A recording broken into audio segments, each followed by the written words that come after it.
people in charge. It eventually leads to disaster. I know a heck of a lot more than the Iranian history, but the pattern is the same. They have foreign intervention, they put in there, and the people don't like it. So revolution and craziness has had that, and they say they're from the people. I mean, welcome everyone to Politically High Tech with your host Elias. I am fine. If you're wondering, just had to take a break, but I am back. I'm ready to go, people. But I'm gonna keep this in a more serious tone. Know me, I like to have fun, be silly, even be a little weird. But this is a very serious situation here that would be very inappropriate for me to do that. And this is more, I want to say, Iranian history, Iranian current events, this is Iranian, lessons that we Westerners need to know. Sometimes we think we know everything, but if you think you know everything, you're just indirectly telling people that you're an idiot. You think you know everything. You have to be open to learn different things. Why am I saying this? Because I'm not going to pretend to be an Iranian expert. I just learned things here and there. I learned a few things from college, especially the Iranian Revolution and how Iran was before the Ayatollah took over. I mean, but that's surface level stuff. But thank goodness I have a guest here who is far more experienced, has firsthand experience from Iran. And these are the kind of people we need to talk to if you want to have a better grasp of what's going on.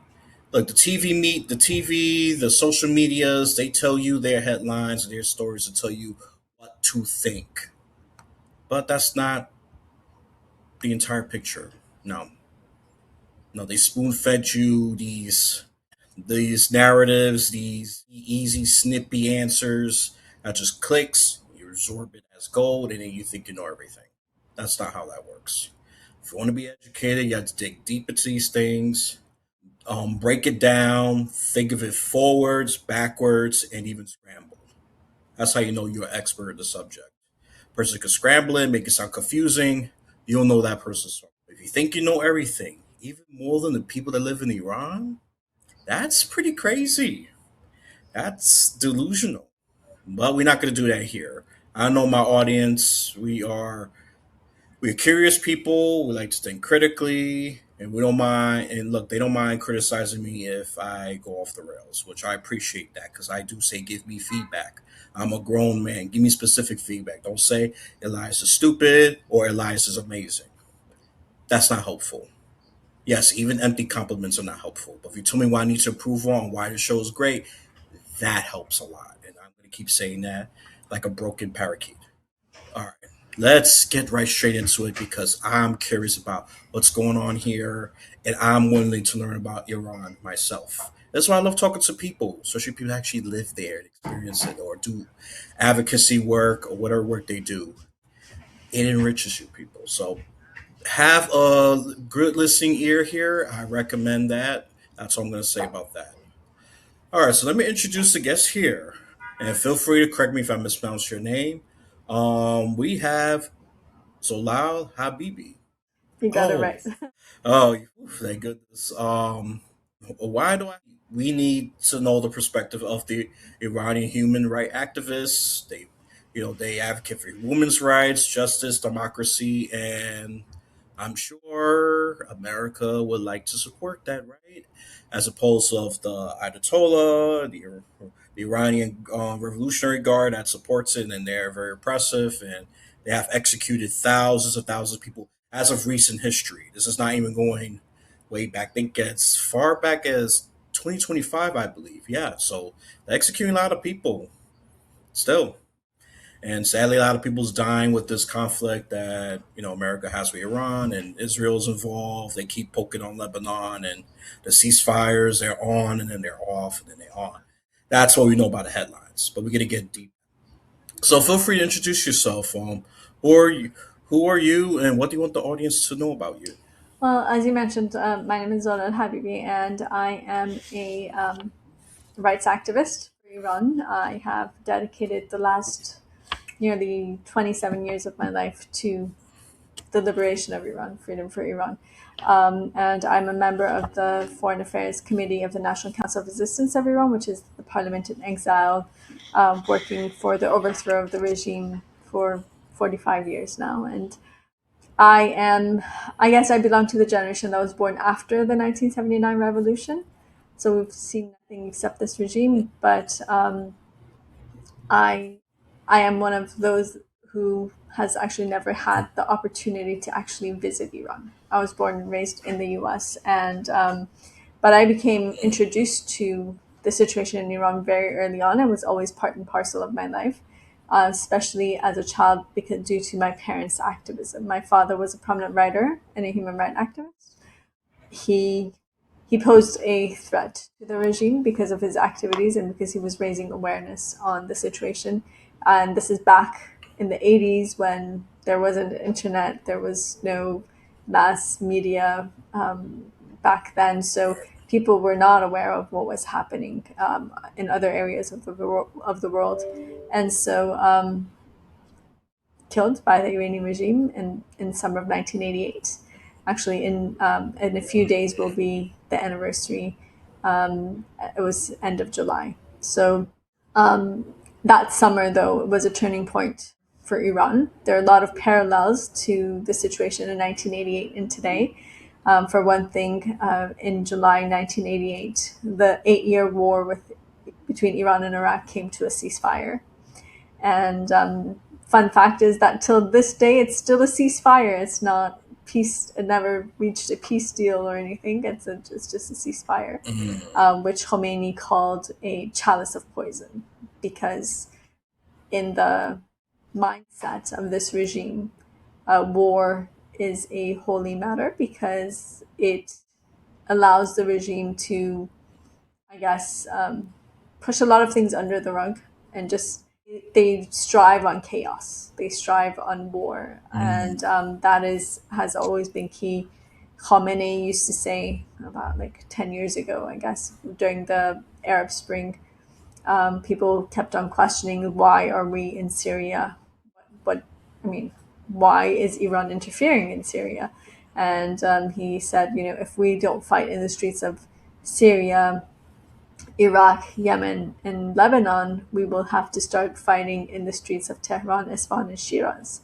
And that is exactly what we've been seeing since 2025 till today. With the fall of Bashar al-Assad, we saw, and the proxies of the regime being eliminated. We saw, turmoil inside the country and how the regime has been dealing with that. In 1988, after the ceasefire, the regime had 30,000 political prisoners executed in 5-6 weeks, to try to send a message to society that it will do anything to keep its grip on power. This was coming out of an 8-year war, knowing that the people were just fed up until that moment. Everything had been, there was a lid on everything by saying, hush, we have a foreign enemy. We're going through a war. And they knew that with the end of the war, this society was, just a powder keg waiting to explode.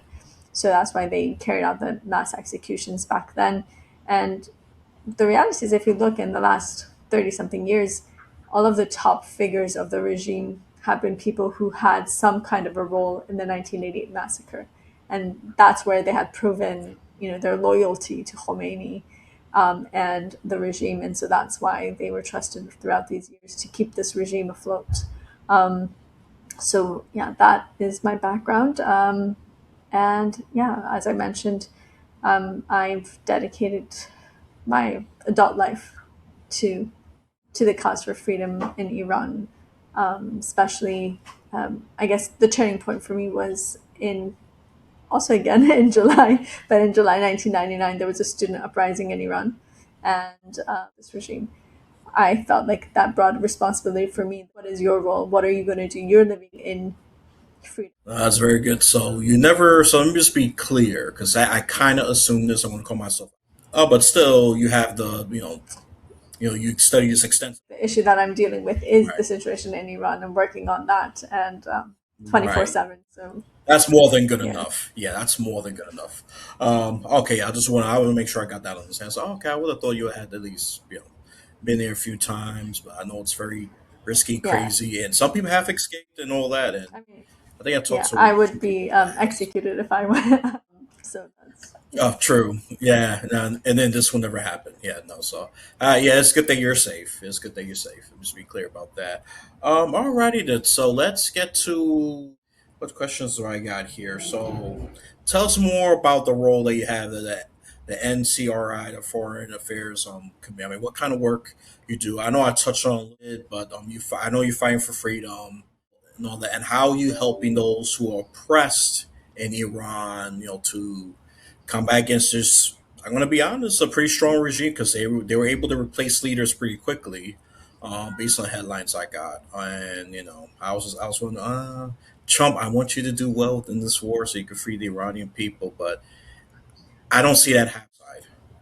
Well, I guess I should explain a bit what the NCRI is and what they stand for, and that'll put things into perspective. The National Council of Resistance of Iran was formed in July 1981, after the last peaceful protests that we were able to hold in Iran was held.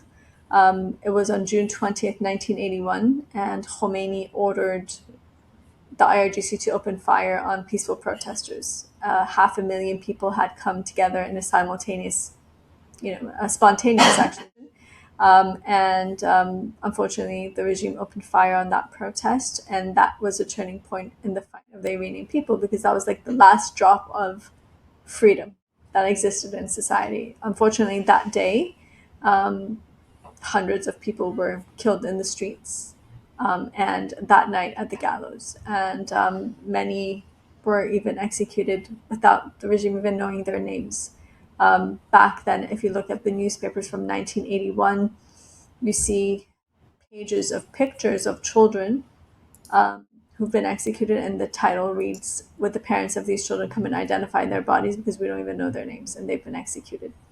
And unfortunately, that was the 1980s for the people of Iran. Every day, opening the newspaper to read the names of those who've been executed the night before, looking for your loved ones. And I know people who were teenagers at that time, like 15, 16 years old, and they were in Evin prison. And they recall counting 300 to 400 coup de graces being fired every single night. Um, and so that was the reign of terror that Khomeini created. To be able to fight that, the Iranian resistance realized that there needs to be a coalition. The different groups need to come together to be able to create a coalition against this regime because it's not a classical dictatorship like the Shah. It's a religious, which is more complex. Right. And so since 1981, July 1981, that formed. It was formed in Paris, but it was formed in Tehran, but its first actual session was held in Paris, and its headquarters have been in Paris since. And it has over 500 members with 25 different committees, and it has people from all walks of life represented, all of Iran's ethnicities, religious minorities, um, those who are also like atheist or whatever are also represented. I mean, everyone is represented in the NCRI. The NCRI has three basic, I guess, red lines.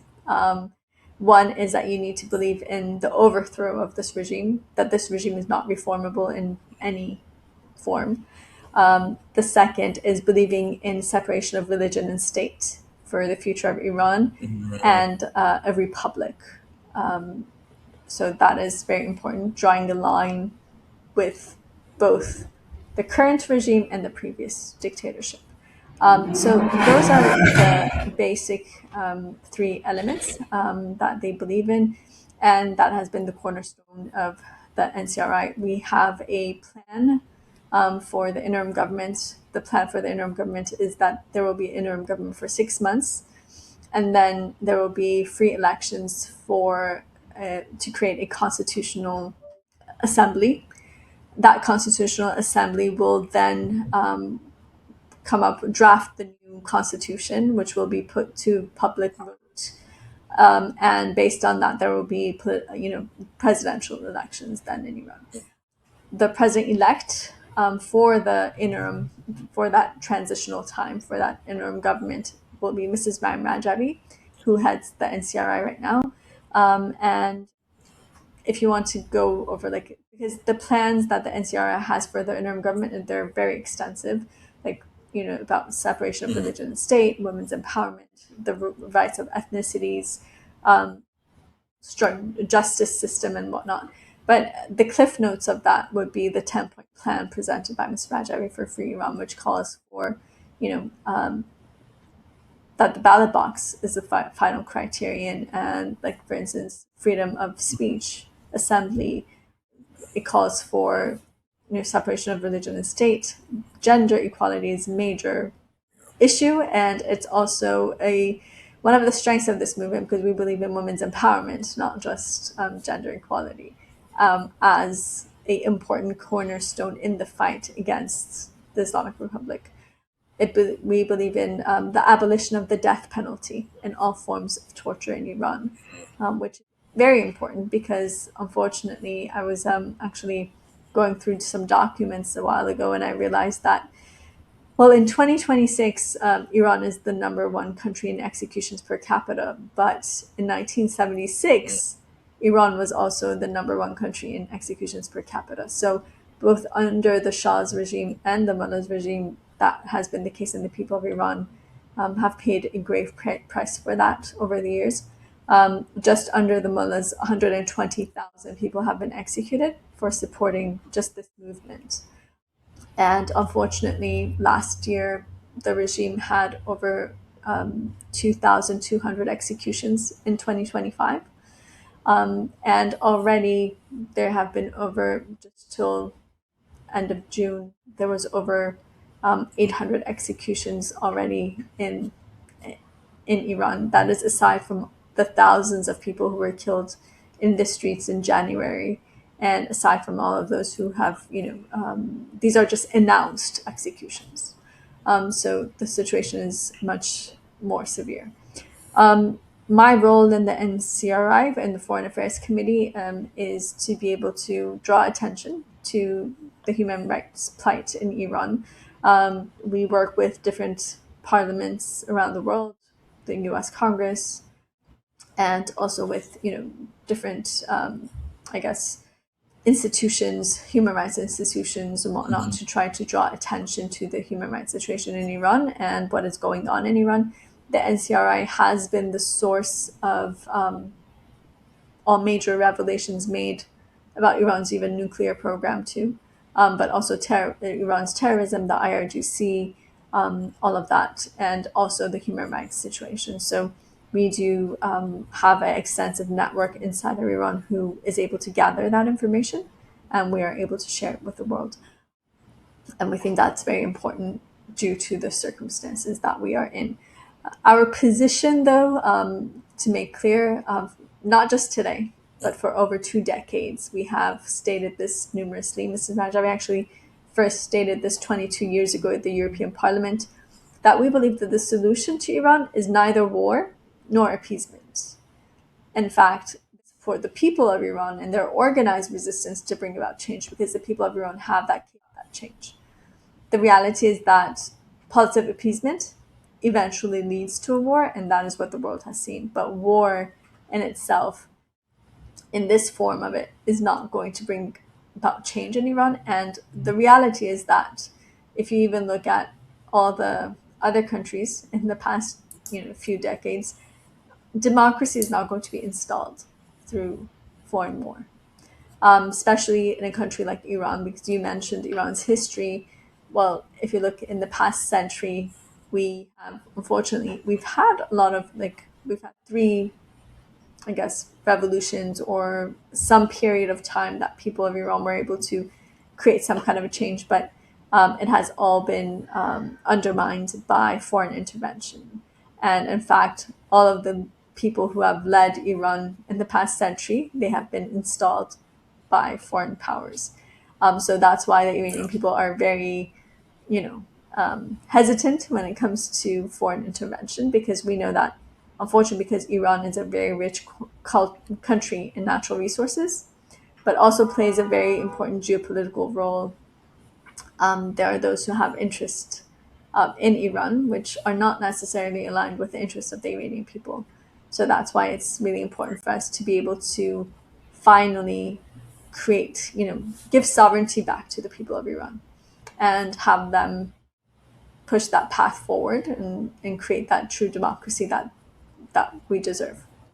No, that people. I hope you're listening here. I did not hear any endorsement of, oh, we support Trump's intervention, military intervention. I didn't hear that. I don't know how some people get. So I don't want to hear that this is like pro-Trumpian or any of that garbage because I didn't hear that. She wants support of the Iranian people and just like, people in charge. It eventually leads to disaster.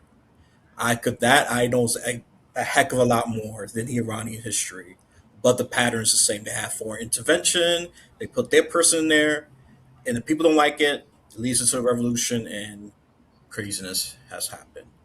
And that's why some, and ironically, crazier dictatorships has formed because of that. And they say they're from the people. I mean, some level of history people. I'm not going to give you. I'm going to bore you all the exhaustive details, but there are patterns. This is why I was just nodding along because, yep, I could just I could keep going. So much examples of it. I could show how much of a nerd I am, but what that's gonna do is just gonna boost my own ego. So I'm not gonna do that. But I will say this: I hope you listen, people, because I'm learning here about what's going on, and they want their republic, and specifically women empowerment. Certain European countries are doing better at that. America, we To go still in that department. that that we Kamala almost sort of made it, if you want to be nice about it, the last presidential election, but at the end, Donald Trump won. Not gonna go through all that. You know what that is, and some of you are happy. Well, actually, more you are pissed off now. A lot the disapproval of Trump has gone way up, but I'm just the only thing I wanted to say is that I think like Sweden has made some progress on that. Mexico made progress on that because this is the funny part about Mexico, and I got to give them credit. When it came to a general election, either party only had a woman as a nominee, so it was guaranteed to be a woman. I think something similar has to happen like that in America. A Democrat and a Republican must have a woman nominee. I think that's the only way it's going to work. Is if you still have a woman and a man, America is still kind of. Look, I love America, but I'm a tough critic of America. I'm a tough lover of America. I love you, but I have to call you out. That's the kind of relationship I have with America. Constructive to be able to improve. That's a diplomatic way of saying it. I'm trying to put it in a tough way of saying it, but you're right. I mean, it boils down to constructive criticism, and that's freedom of speech. Iranians want things like that, and this is something that, for the American perspective, we take this for granted. So it's us we just go home, sit, enjoy our social media, video games, TV, whatever it is. We take that for granted. We do. And I mean, America's protesting more because they don't like Trump primarily. Has to push a lot of it, but is that really making a difference so far? I'm going to be honest, no, no. Um, but this is something that I think we should support. If. But I'm just going to say this again. But you have to be brave. This is not for the faint of heart. And I don't know if America was an oppressive regime. I don't know how Americans would react. The last time we went through that was what? Probably 17th century. Yeah, no, not even 17th, like 18th century. Yeah, when we fighting for the country, rule of King George, all of that, and then we just had the Civil War. But we didn't have this, one dictatorship and a different form of dictatorship after another, like Iran. I don't. To be honest, I cannot even fathom that because I've never been through that. But it's good to understand. This is why I got to appreciate our freedoms, America. Stop taking it for granted. This is the only reason why I'm mentioning this. And I support competency. Look, if a woman's readily charged, she'll get my vote. Okay, and I have voted for several women to be in personally. because competency is not a gender. Competency is about how good you are. Let's just be clear about that. Meritocracy is supposed to be fair. It's not supposed to favor a gender. That's what I'm going to say. I know I'm going to sound left wing to some of you, but I've seen some of that gender and sex based bias in my lifetime. That's what I'm going to say. I know I kind of went off the rail a little bit, But I but think it's an important issue because I think that to be able to reach gender equality, because for centuries we have had this male dominance, and this mm, patriarchy. So you need equity to be able to reach equality. And that is actually the experience of the Iranian resistance. Something that, I mean, for me, even when I was as a child growing up and then as a teenager, I realized back when I was in high school, I think, that I was a typical teenager back then. I mean, I wasn't, but I realized very early on that I don't have a lot of the glass ceilings that, my friends or people like around me do.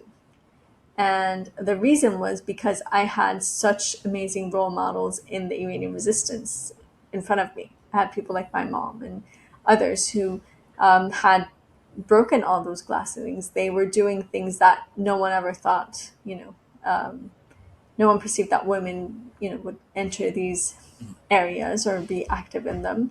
And I also had a role model like Mary Majavi, who, for me, she had a slogan. She said, "We can and we must," and that was my motto. On day to day basis, there was nothing. She always said that there's nothing that you can't do. It's just an issue of making that choice and paying that, step by step, paying that price for it. And you could put, whatever you put your mind to, you have the capability to do that. And I remember, at back since 1993, actually, the entire leadership council of the Iranian resistance have been women. And I remember back in 1996, it was the first world conference it was the Beijing conference, in women's conference. And then Hillary Clinton was first lady, and so she was one of the keynote speakers. And there she said, women's rights are human rights, and human rights are women's rights. And back then, that was supposed to be like such a revolutionary thing to say and like progressive. And I remember thinking to myself, I was like, how is that progressive? Of course, women's rights are human rights in a sense, because I was seeing women's empowerment as being the key to opening the path. And like Naja was speaking, and it wasn't just in words, they were actually in practice. She was like, we need to extend this line of capable female leaders to Tehran and whatnot. And so I was like, this just doesn't go. And that's when I realized that, yes, the women of Iran have been suppressed systematically for so long, but they also have so much potential, and they have been able to strive, and they have made it possible. And they have led this movement now. I mean, through thick and thin, through things that, are would be impossible for people to even imagine. For the last 33 years, this movement has been fully led by women. And that doesn't mean that men have been put aside. In fact, men are taking up more responsibilities than before.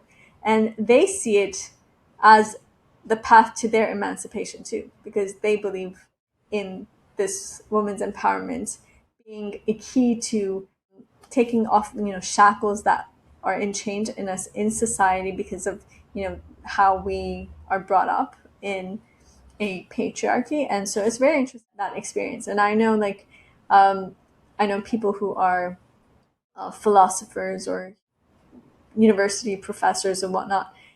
For 30 years, some of them have been attending. We usually have a women's conference every year for International Women's Day. And I know people who have been attending it for 30 years. And this is like the one event that they're not willing to miss, because they say it's important that it's not just, every year there's something new, but it's not just like an idea. It's actually a report of what you have actually been able to accomplish. And so that is why I think there are a lot of people who always wondered, like, for instance, in 2022, when they saw the women of Iran being, center stage in the uprisings and the role that they played. A lot of people, they were wondering, like, how is that? But for us, it was just that was the natural next step, because the role that women have played in the resistance for the last 4 decades. And in fact, over 30,000 women have been executed by this regime. And also, the first demonstration held against this regime, against Khomeini, was the day that he wanted to, he announced that, the compulsory veil. And that year, it was just a few months after the revolution. It was the first International Women's Day, actually after the revolution, and it was not only women who didn't wear a scarf who were protesting, but also the women who did, who came to actually create like a human shield around them to make sure that those who didn't were not being targeted or harassed. Because they said, look, you have no right to dictate to us how to dress or not to dress, and it should be a personal choice. And even in Islam, it says there's no force in religion. And nowhere in Islam does it say that you have to wear a scarf or a veil or whatever. So you have no right to do that. So I think from day one, that was one of the key issues, that how Iranian society fell out with the mullahs. I really hope you're listening here. Look, if you support women's rights, this is an episode for you. And if you think we should go back to only male freedom, this is not just male only freedom. This is not the episode for you. And look, we shouldn't even be saying this. So that's what I've been saying even as a kid. That, I thought it was human rights, not just only men's rights. That never made sense to me as a kid. So it says human. Human is men and women. But, and this is why I have to call out America. Love you. But it took the 19th Amendment to give women's right to vote. And that happened in 1920. That is way after the founding of America. And women had to protest and do all that stuff. Was it violent? Yeah, but trust me, based on the numbers I've seen, it's definitely not as violent as what the Iranians is going through. But America did have its set of struggles. Not trying to undermine it, but we made some strides. But there's definitely, like I said, room for improvement. Until we start seeing a woman president, we got women in the Supreme Court, we got women senators, we got women in House Representatives. Yeah, we just got to break that barrier because that glass ceiling is still strong until we have two women nominees for two major parties. That's the only way I can see it happening. No, just an idea, just like how Mexico did it. That's why they got a woman president. And the only difference with America compared to all these parliamentary systems is that we only have two parties. Parliament, they have many parties, but they have to coalesce as a group. This would be a voting block. That's how it's different. They got the center right, the more further right, the regular right. They got all different names: conservative, workers' party, whatever. They got the center left, and the further left. They had to group up. This would be a voting block. And sometimes those coalitions, they're more shakier. But you know what? You know what's the good thing about that? Change happens faster. That's why change is slow in America, because there's just, for the most part, Republicans, Democrats, and a very few independents. Independents could be a little weird. They're already molded, and then if they break with the party, well, they're gonna get spanked by the party. If a Republican turns against the majority of Republicans, and kind of the same thing with Democrats, they get a verbal spanking. So that's why change is slower in America. I don't like the party system. I don't like the. I think they are more of a detriment than good, in my opinion. But that's what we have. Parliaments, they have many little parties that have to coalesce and make an agreement just to vote for a certain candidate. Now those are the more subtle differences between U.S. Congress and parliaments in many different countries in general. 'Cause that's why I know this. Why I studied Indian Parliament, British Parliament, French Parliament, Canadian Part. Well, Canadian Parliament is three major parties instead of two. Well, those are your differences. So, yep, I want to focus more on the women in Iran and Iran in general, because look, even American women to some degree, they take rights for granted too. You know, American women does have more rights compared to a lot of women in different parts of the world. But there are certain countries that I think women have more rights than in America. Come on, we got to be number one in that index globally, America. If you're gonna fight for something, try to achieve something. Okay, I think it's possible, but I just think the political will is just it's there and then it just runs away. It's flaky at best. That's the way I could describe America. Still love you. I'm just well, she's calling me a constructive critic. I call myself a tough lover. We can disagree on that part. That's more semantics. That's fine. But yeah, I just so the question I actually before I ask the question, do you want to add anything before No, we move no, you on? could go to the next question. So, what are the common misconceptions? I want to make sure my Western audience, mainly America and Canada, have a better understanding of Iran with the current crisis. What are the common ignorant comments or misunderstandings that you have countered from people? Some see it, well, if it's not going to be war, then we have to go in negotiations with the regime and appease, like try to come to a some kind of a consensus with a regime that we know is brutal. But in that process, like for instance, unfortunately, since the ceasefire began initially, the regime started that week. They started a new wave of executions in Iran.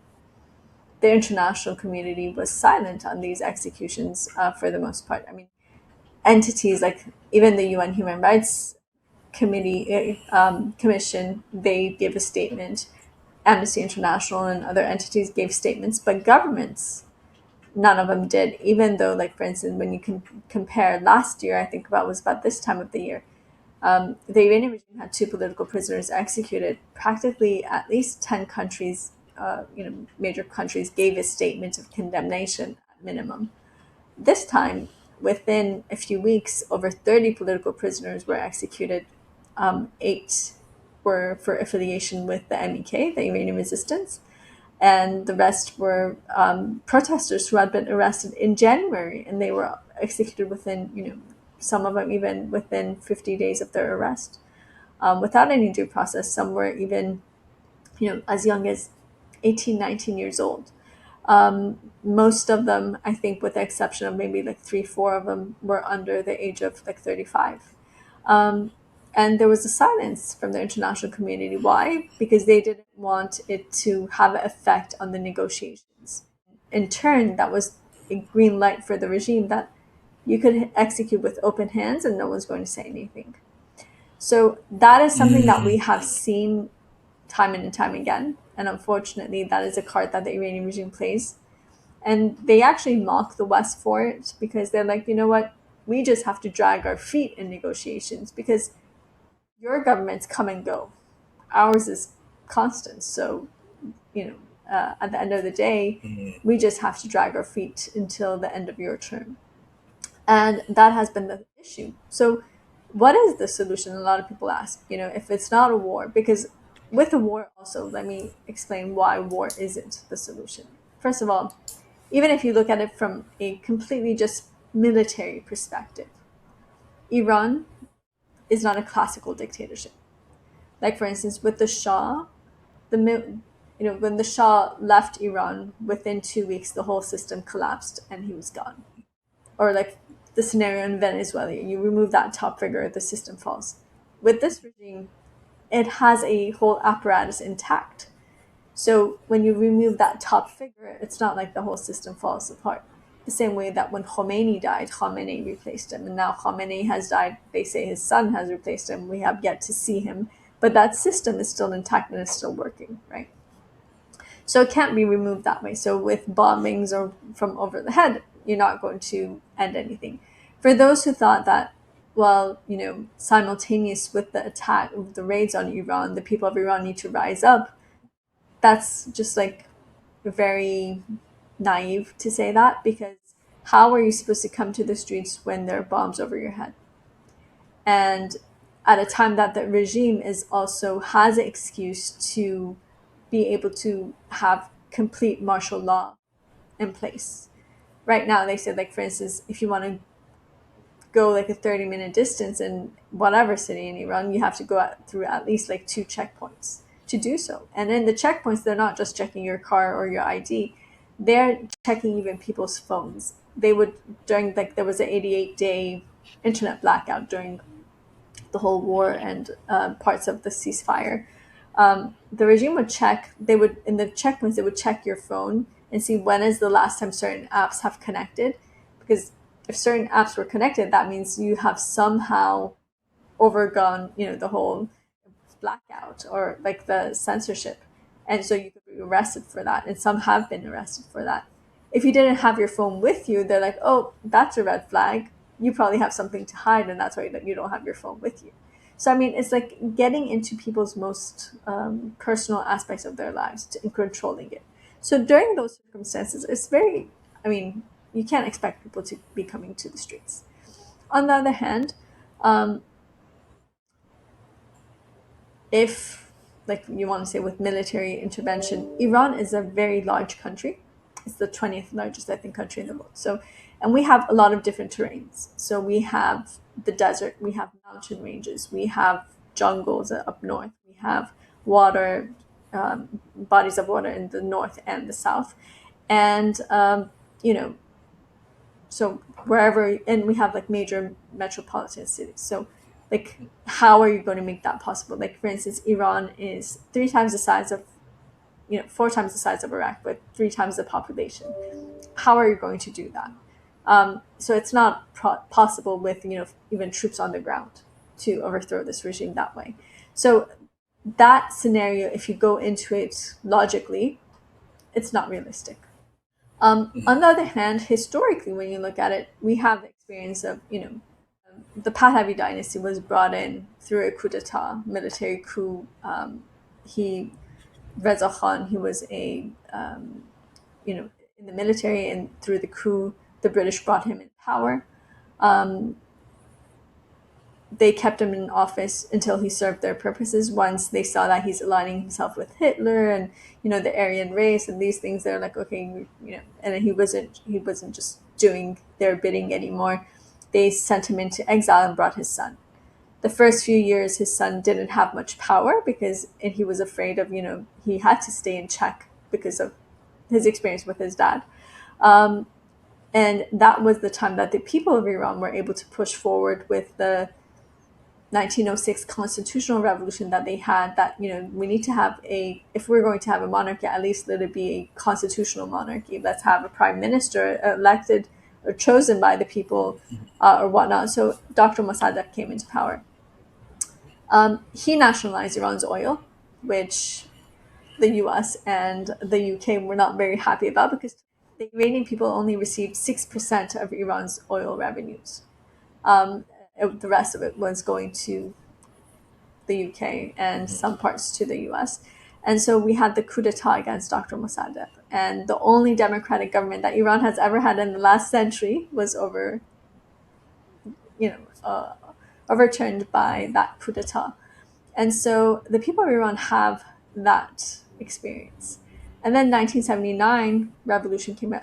I mean, after the coup d'etat, Mohammad Reza Pahlavi was reinstated in Iran, and now he had complete grip over power because he, he had complete backing now from the U.S. and the U.K. He set up the Savak, which was notorious for its suppression and tortures and whatnot. The executions of political prisoners increased. All political parties were banned. Iran had a one-party system, and there's actually the newspaper images from back then that Mohammad Reza Pahlavi said, we only have one party. If you don't like it, either leave the country or you're going to be arrested. And that quote still stands. I mean, it was in the newspapers back then. And, a time came that President Carter came into office.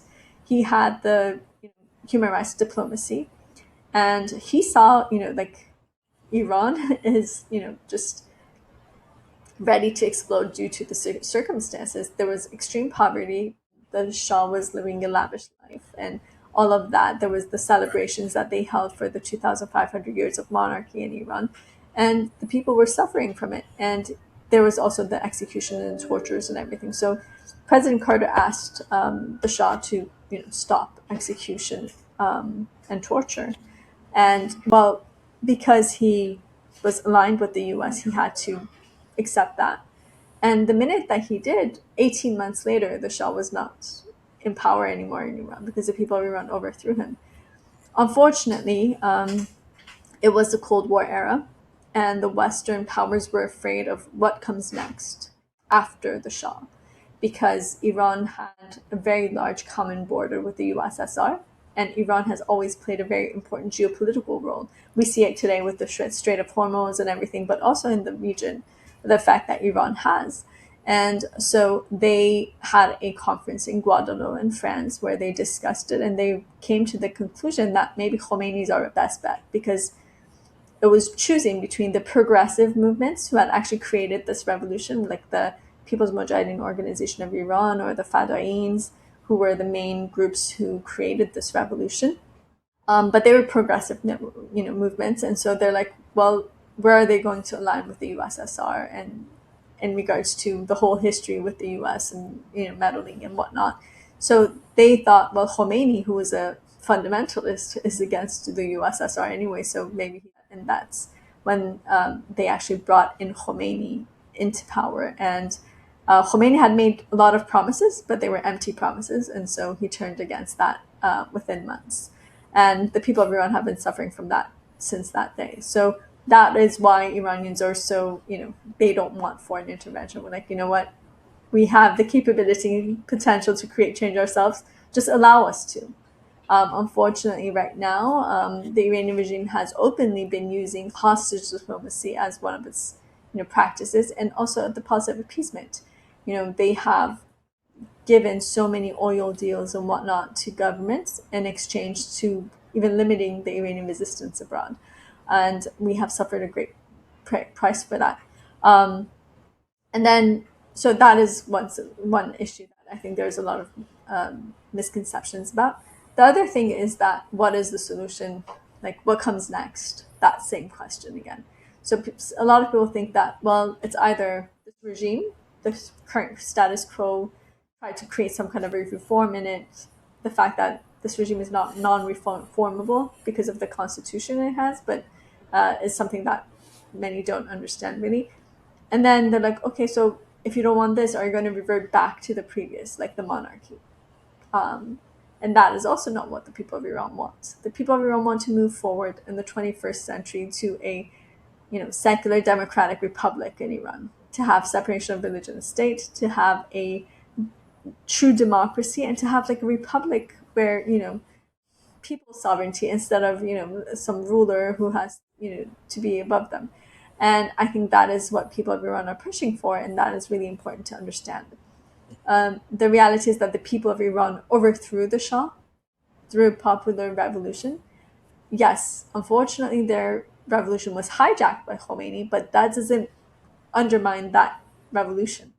It's unfortunately it was hijacked, and that doesn't make it wrong, the revolution wrong.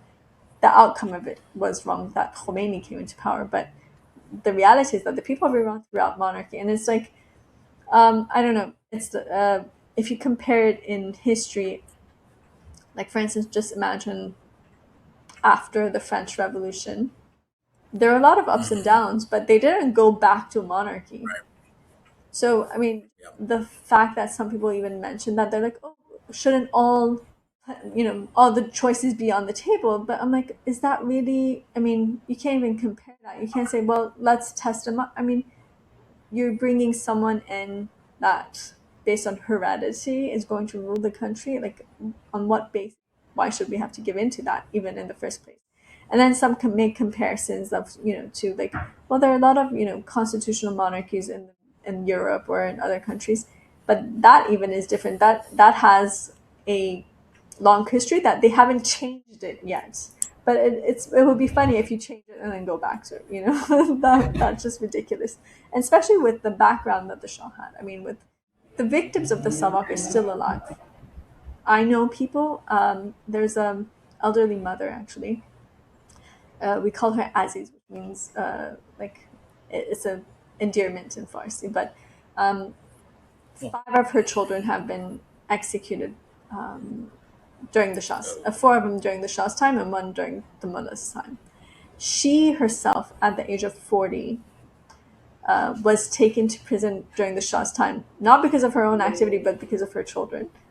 And she was mm, tortured so severely, and she's like this little tiny woman, right? And to this day, she has like the sole of her feet. You can still see the scars from the torture, which are from nearly 50 years ago. And for me, like when I see people who forget this, I'm like, how can you forget that? That's the reality of Iran. My own father, he was a student in Tehran University. He was studying law, and one I mean, he was opposed to the Shah, but he didn't have any kind of political affiliation with anyone or anything like that. He was just like a progressive student, right? And he had been offered a position after law school by the Shah to serve as a judge, but then he would have to align himself with the Savak and the Shah. And my dad was like, no, you know what? No, thank you. I'm not going to do that. And so he ended up going with some of his college friends to the mountains, like hiking. And those are politically affiliated. They're going there because that's where the Savak is not around and they could talk and they could, discuss things and whatnot.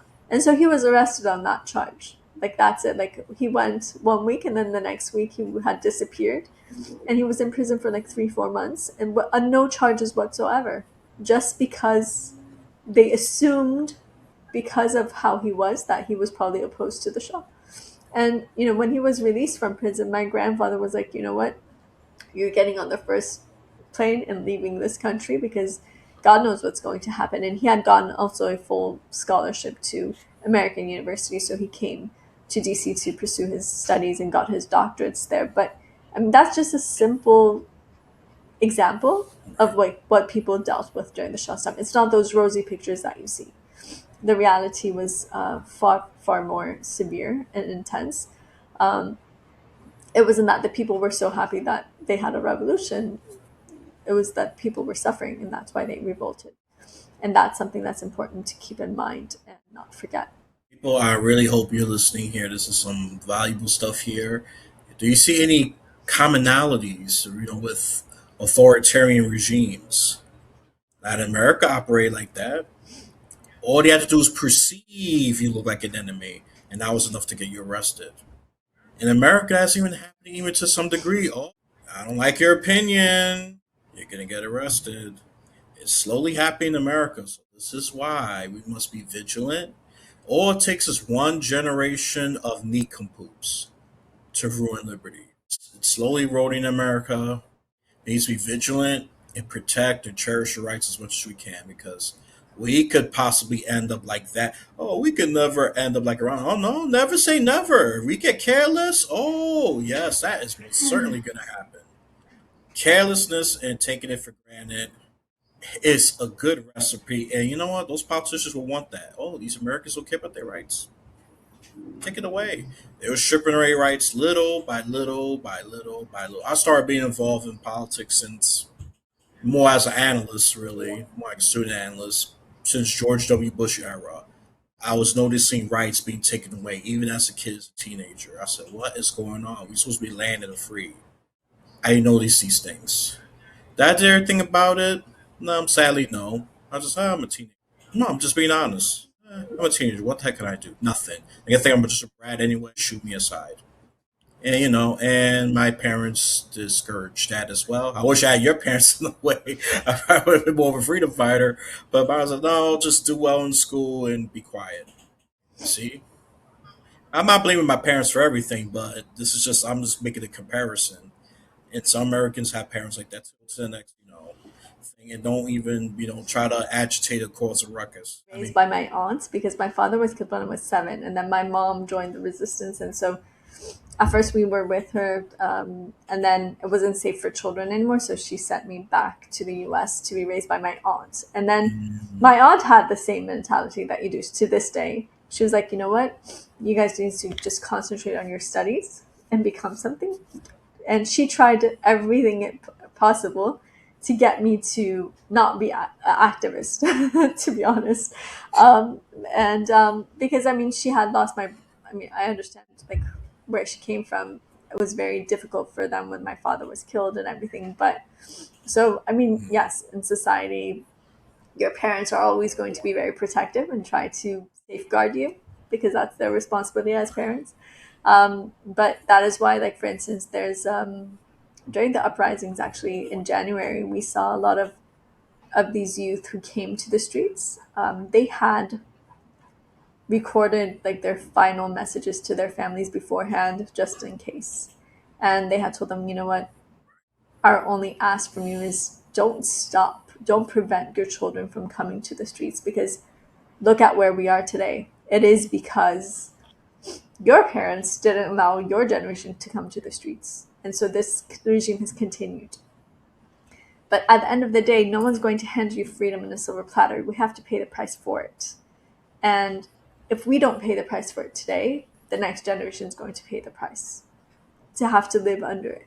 And today, I mean, over 70% of Iran's population is under the age of 30. And they say, you know what? We are alive, but we're not actually living. So that's why they're willing to take such great risk and come to the streets. And that's why you see that in the last 10 years, there have been four major uprisings in Iran. And that's why you see the growth of resistance networks inside of Iran, what we call resistance units. And that is exactly what the regime fears most. And that's why you saw the week that the ceasefire went into place, they had, immediately, I think that first week they had 10 people executed. Six were members of the resistance units, and, the others were protesters. One of them was 18 years old. One was 21, very young ones. The regime wanted to send a message to society that, look, I will do whatever to keep my power. And they wanted to send a message by having, the 18-year-old executed first. They wanted to send that message. This is the same thing they did in the 1980s too. Like back then, they would have like 13-year-old girl executed, or a lot of teenagers really, or elderly mothers in their 80s even, or pregnant women. The regime wanted to send a message to society that I see no borders. And today they're doing the same thing. And as you said, I think it's really important that for us to safeguard the freedoms that we have a responsibility towards, you know, ourselves and our community and the future generations. And we need to safeguard and honor those rights and those freedoms that we have that we tend to take for granted until it's taken away from us. It's like oxygen. The minute you have it, you don't realize it because you're breathing it. But the minute that's taken away from you, then you'll suffocate. So it's really important to understand that and understand that that brings a responsibility. I love that analogy. That's such a clever analogy. Tree, tree rights like oxygen. Yeah, 'cause that's exactly what that is. Yeah, we breathe it. We know we have it, but we don't pay attention to it. But we don't know when it's gone. A couple of seconds, you're gone. Yep, and that's rights. Rights are that fleeting, especially if you do nothing about it. Just think, oh, someone will handle it. You know how many times people said someone will handle it, and this is where I'm going to criticize the American protests. Yes, you could protest against Donald Trump, but we should be protesting against government just taking rights and repealing some restrictions. That's a protest I will join. Donald Trump is more the symptom of the problem, not the cause. I'm very critical of Trump, but it's just protest just against him is not enough. He's just a figurehead. You should protest against Congress for all the crap they have done, pushing to repeal certain rights that have hurt the people actually, overturn Citizens United, things like that. I'll join those protests, but not just the one for Donald Trump. That doesn't move me to protest. He's just a madman. He's going to come and go, and sadly, the Iranian regime is stable, and they've been there for a very long time, and that's why they can just play the long game. Okay, they'll cave, they'll change, they'll have a weak leader, and then things will go better. It's good that we have change, but the problem is less stability. And I'd say Iranian does have that great apparatus that they was able to replace the leader right away. That's why the system didn't collapse. Well, actually, The just to Shah didn't have. clarify, the Iranian regime is in a very weak position. I mean, they've never been this weak. What's important is to allow the people of Iran now to take matters into their own hands. And I think it's time for the international community to recognize the people's right to resist and to fight back, especially against the IRGC. And that is like the next step, because there is an organized resistance movement. They have that capability, but unfortunately, right now, due to the policy of appeasement, when the Iranian regime pushes on Western governments to act against or make statements against or limit the resistance they do. Just to give you an example, on June 20th, there was supposed to be a rally in Paris. We were expecting 100,000 people. We had we counted over 837 buses who had arrived on scene, and the day before, the French government revoked the demonstration. Why? Because of that day, actually, in that week, there were 4 phone conversations between the foreign minister of Iran and France. Everyone was like, why are they in these calls constantly? But the day that they revoked that rally, Mhm. there was a over an hour discussion between the 2 foreign ministers, and this decision was made. The French police ended up saying that it was for your own security, because the Iranian regime and others and monarchists were making threats. But the reality is that, well, you have the capability to provide security if you wanted to. But the fact that you give in to the demand of the Iranian regime because you want the Strait of Hormuz to be, opened, it sends a message to the regime that they can even manipulate your democracy and your, Mhm. your system. So nothing stands anymore. And so it's very important for the governments to actually understand, like, it's not only affecting us, the diaspora, or the people of Iran, you're undermining your own principles, your own values, your own system, and you're allowing it to be played as a pawn by a dictatorship who's going to just laugh at your face for allowing that to happen. And unfortunately, that has been the case. But I think now is the time for the international community to recognize the Iranian people's right to fight against and face of this regime, and to bring about change. The people of Iran are willing to pay the price. They know that it's not going to be a easy battle. 120,000 people have already given their lives for freedom, and that's or even killed in January. But it it has to come to an end, and we have to make that possible. And I think right now is the time. So we hope that the world will stand by the people of Iran as they fight for their freedom.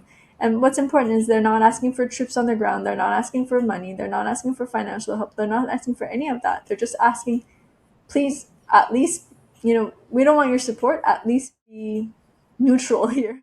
Don't allow the regime to, you know, move forward this way. And I think that's really important to understand. That's a very good point. I'm happy I'm corrected there. I'm sure, yeah, they were damaged during the war because, look, U.S. has a very strong military. I don't want to dismiss that at all. U.S. is a very strong military. I'm happy that the Iranian regime is weakened. That's good news to hear. So there's some hope, people. But no foreign intervention. We know what happens to that. We just kind of discussed that with a lot of examples. I gave you an example what happened with Colombia. Oh, and Cuba. Oh, very famous example happened with that one. We had Fidel Castro. For those of you if you forget history, he was a dictator, and then look, they had a revolution against U.S. installed leader, and it was the right thing to have a revolution, but the outcome was bad because they had a dictator.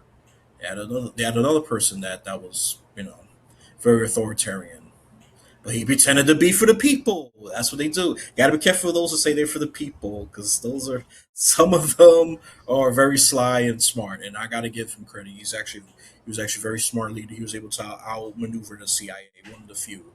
A lot of them were struck down by not this. But yeah, maybe we should just recognize them, not interfere, and I think that's the only way to go about it. I guess because we try foreign interference and it's always been disastrous. Yeah, we got rid of one, but we got a new problem that comes in. Maybe the Iranians know what solution they need exactly to resolve their problem, and and just have some more faith on that. Maybe that's the only thing I could say about that. America, we gotta stop being too involved in things. We need to help what's going on domestically. Focus more on here, and that's all I'm gonna say about that.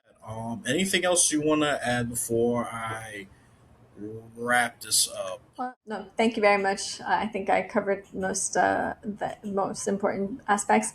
But for those who would like to learn more, you could reach out to visit NORG or Mayam Rajavi forchange.com or to learn more about the movement and what we stand for and what it is that we're promoting. And for those who might want to get involved, because the Iranian diaspora is very active also in the US and Canada. In the US, you could reach out to Organization of Iranian American Communities. It's oiac.org. They have chapters in over 40 states, so you're probably covered there. And for those in Canada or anywhere else, you can reach out to iranfreedom.org and they'll put you in contact with local chapters. They can really use your help, no matter how big or small. So please feel free to reach out to them, and we look forward to hearing back from those who are interested to stand by the people of Iran. Thank you very much for your time. Uh, but again, that doesn't tell you everything. It only gives you highlights and key points about what you should know about them. It's good to learn, people. Broaden up your mind because, look, the reason why I'm going to keep saying this is because we take our rights for granted and we can end up just like that or maybe even worse if America does not get its act together. We must be vigilant. That's the eternal price till death, vigilance. And do something about it when crap hits the fan, if I'm going to clean up my language a little bit. I've been more involved politically. Yeah, I'm in my 30s. Better late than never. To overturn certain rights, to overturn certain laws, I think it's oppressive. And it's you're gonna win some, you're gonna lose some, but it's a long game, and change does take time. Don't be discouraged over one loss. That's all I'm gonna say about that. And the price of freedom is life, especially when it hits a certain threshold that we have allowed for the government to take it away, and we should not be caving in to anyone because, just like she said, the Iranian regime has used Strait of Hormuz as a great leverage just to make the Western governments cave. We need to be strong because that just tells you the government only cares about the resources, more access to resources more than the rights of their people. You get that, people? They care about access to wealth more than the rights of the people. And we need to change that. We should care about the rights of the people. Then, if possible, we could extract some resources. But do it with a legitimate deal. Don't just extract because America has a very long history of that. Venezuela is a great example. Took down a leader, got the oil, done. Venezuela's poorer than ever. Okay, that's just a very recent example. We have to extract. And we should be creating our own wealth, people. I mean, we kind of do, but let's focus more on that instead of just taking things away from others. Okay, and let Iranians keep their resources because they're gonna need it when they. Governments are expensive, people. Governments are expensive. Let them keep their natural resources, okay, and let them be a functional another republic. I'm gonna call it or democracy, whatever they figured out. They have to iron those details. That's something we're just gonna see and watch, and God willing, it'll be successful. That's what I'm gonna say about that. Um, support her, people. Just support her, okay? Support the organization of National Council of Resistance of Iran. It's a mouthful, but I'll give you the link so you won't have to read that. And yeah, just support her. And yeah, and I'll provide all the links I got for her in the description of the episode. Give some support. This is important. And we should not even be saying this. We need to focus more on the women's rights because they are part of humanity. And I'm going to sound a little gross here. Who's going to deliver the baby? Not the man. The biology is just not going to allow it. So man and woman got to have rights together. And I'll say empower women a bit more because, the history. Okay, history has a lot of precedent for that. We definitely need to power that just a bit more. Not that I don't want to discount men. I'm a guy. I'm not. I'm not gonna advocate for suicide here for men. We should be helping them, and when they're free, we're free. I know some of you now might not disagree with. Some of you will disagree with that because you believe that manosphere garbage. Say that the woman's more educated, more this. Oh, they're not gonna want children. They're gonna be unattractive. They're gonna be all this. Stop. Stop. That's social media brainwashing. We're not gonna do that here. We have human rights. Human rights must mean human rights, not just for certain people. Those with money, those with power, those with certain gender. As to be, we have to reach a point that human rights has become a normal word that encompasses all. Not just human rights is only rights for it's coded for certain people. You know, we gotta make sure human rights actually means human rights. We gotta get to that stage. I think we're getting there, but it is slow. I gotta say, it's so slow. That's what I'm gonna say about that. And some countries are progressing faster than others. America's not one of them. Especially when it comes to the president. That's another barrier that the women have yet to shatter that glass yet. And Mexico figured it out by having two nominations for the two major parties. Maybe we got to do something similar. I don't know, but we have to figure that out. Just an idea, people. We can look at history. There's ideas there if you're open minded to it. Because Mexico has done it. They got a woman leader. That's next door, people. Next door in America, not very far away, and very recent too. This is not 100 years ago. This is only a few years ago, so it's possible. Okay, enough of my little lecture and all of that good stuff. I'm sure my guest is gonna need to go, and I'm gonna wrap this up right now. So, whenever you listen to this podcast, you have a blessed day, afternoon, or night.